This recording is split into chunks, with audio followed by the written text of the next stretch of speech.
Saya mau bertanya Ustaz, apakah dosa-dosa yang pernah kita lakukan, mungkin antum yang lakukan, saya tidak ikutan. Ketika pacaran, nah itu antum bukan saya. Ya. Bisa terhapus dengan pernikahan atau ada amalan lain yang harus dilaksanakan. Taib. Semua persoalan yang terkait dengan hubungan-hubungan dosa, maka itu bisa digugurkan dengan dua hal.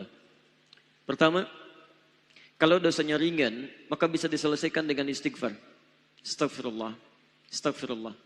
Makanya amalan-amalan seperti sholat disebutkan dalam hadis itu bisa menggugurkan dosa-dosa kecil. As-salawatu ila as-salawat wal jumu'atu ila al-jum'ah wa ramadhan ila ramadhan kaffaratun lima bainahunna.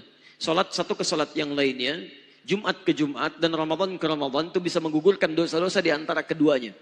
Jadi kalau Anda salat subuh, kemudian salat zuhur, maka dosa-dosa antara subuh dengan zuhur yang kecil-kecil itu hilang ketika Anda menunaikan salat zuhur. Bukankah dalam salat ada istighfar? Subhanakallahumma bihamdika Allahumma ighfirli. Allahumma ba'id baini wa baina khatayaya kama ba'adta baina al-masyriqi wal maghrib. Allahumma naqqini minal khataya kama yunaqqa ath-thawbul abyadu minad danas. Ketika Anda membacakan kalimat itu digugurkan dosa-dosa kecilnya. Makanya kenapa Anda dipaksa untuk sholat? Supaya Anda dihilangkan dosanya oleh Allah. Dua, dosa-dosa yang hilang dengan tobat. Dan tobat itu dibagi dua bagian. Ada tobat dengan penyesalan langsung terhubung dengan Allah. Ada tobat yang berlanjut pada amalan. Contoh, tobat yang langsung bermohon ampunan kepada Allah. Anda pernah meninggalkan sholat. Anda pernah misalnya maaf ya jauh dari Allah Subhanahu wa taala dengan maksiat hubungan langsung dengan Allah.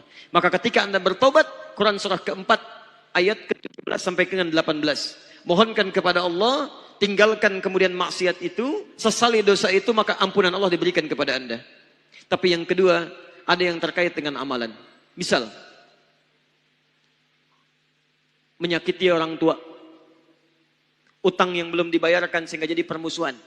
Tidak cukup dengan bertobat kepada Allah, tapi harus diteruskan dengan amalan. Minta maaf kepada kedua orang tua.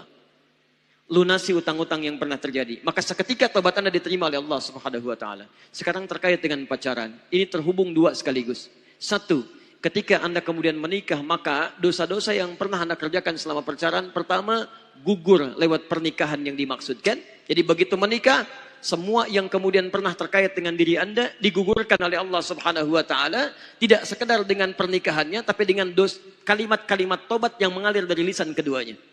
Di satu, dengan pernikahan yang haram menjadi halal, yang tadinya nggak boleh halal, halal, halal. Yang kedua, dosa-dosa Anda digugurkan semasa pacaran dengan syarat pernikahan itu menghadirkan penyesalan atas dosa-dosa yang lalu dengan cara Anda bertobat kepada Allah Subhanahu wa taala. Dia tidak otomatis kemudian menikah dosa yang lalu gugur, tidak. Tapi sertakan dengan pernikahan itu dengan cara memohon ampunan kepada Allah atas dosa-dosa lalu yang pernah dikerjakan.